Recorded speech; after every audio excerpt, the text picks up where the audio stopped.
My name is Andrew David Weber. This is Five Fire Minutes. I'm here with Sam Ness. Sam, how you doing? I'm doing super well. How are you, buddy? Dude, I'm doing okay. What is the best thing about van life, living on the road? Van, well, coming at you from the van right at this very moment, not paying rent. I mean, naturally. I mean, but you kind of pay rent when you're living in a van. Like I've got fuel for my heating system for that, and just like there's little bits and pieces. But So I like the utilities. freedom. Yeah, yeah. There's utilities, but I am the landlord.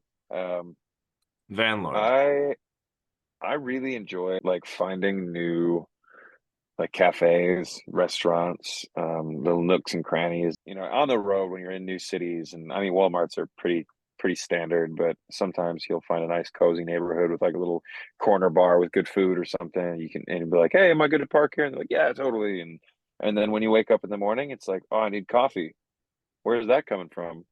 And then you have an adventure of finding like a new little cool spot, making new friends. And van life kind of forces me to be a little bit more extroverted than I think I would be if I was at one spot. I asked you the best thing about van life. What is the absolute worst? The worst thing for me uh, is that I am not naturally an organized person, especially if I'm like mid-show and someone's like, "Oh, I want a 2X t-shirt."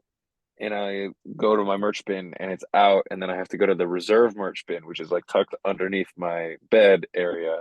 And then all of a sudden I dig out all my like my food bin and my supplies bin and my tools and then my clothes. And then I get to the extra merch bin. And then after the gig, I don't put anything back. And so then for the next like 3 days, I'm just like things get exponentially worse. And I lose a lot of stuff. Van life has all these weird things that you're like, how do you explain to someone like, sorry, I was late for this meeting. I was at the local gym using the shower as a washing machine. I don't know. I don't know how much of this I should be saying for the internet to hear. Very few people will hear the real weird shit. Um, Excellent. what is your favorite smell and why? Oh, um, I've been thinking about this a lot lately because the autumn, the fall is so crucial for my writing. It's always my reset button.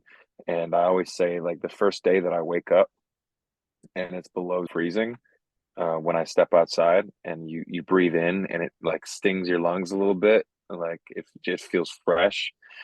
That's New Year's Day for me personally. The summer's done, the tours are usually mostly done, and I get to focus on whatever's next. I don't know if that's a distinct smell, but That's a smell that everyone where we live has experienced.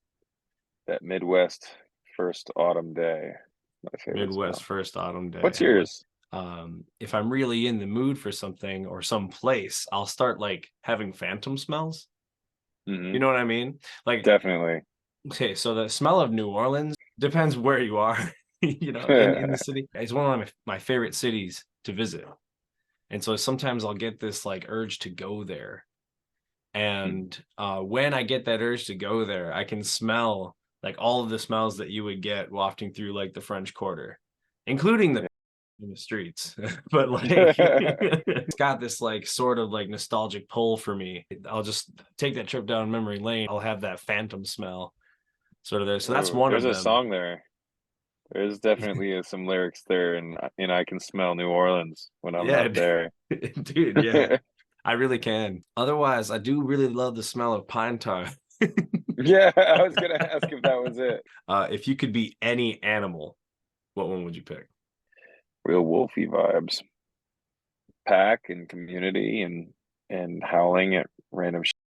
That's my vibe. I'll settle on wolf. So I really appreciate that. That's mine too.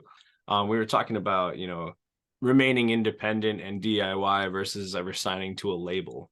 Do you ever see yourself doing anything like that? I mean, I know for a lot of people it's circumstantial, but like, what is your take on that side of the industry? Um, Watching what's happening with TikTok, so many people more than ever like what would be like a flash in the pan cool thing. Someone releases a song, it's a hit for a week.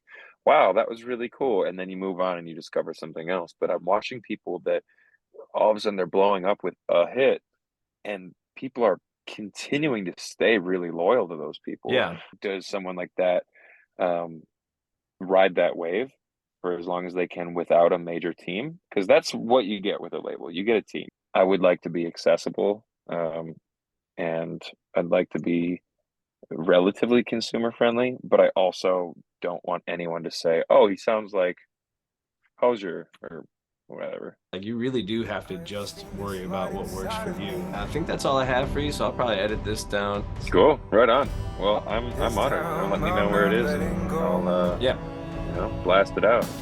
it'll be every Tuesday at 7 p.m. I publish these things on my Instagram, YouTube, and my Facebook. Cool. Like I said, the full interviews go to Patreon. Sweet. Yeah, man. I've seen this light inside of me.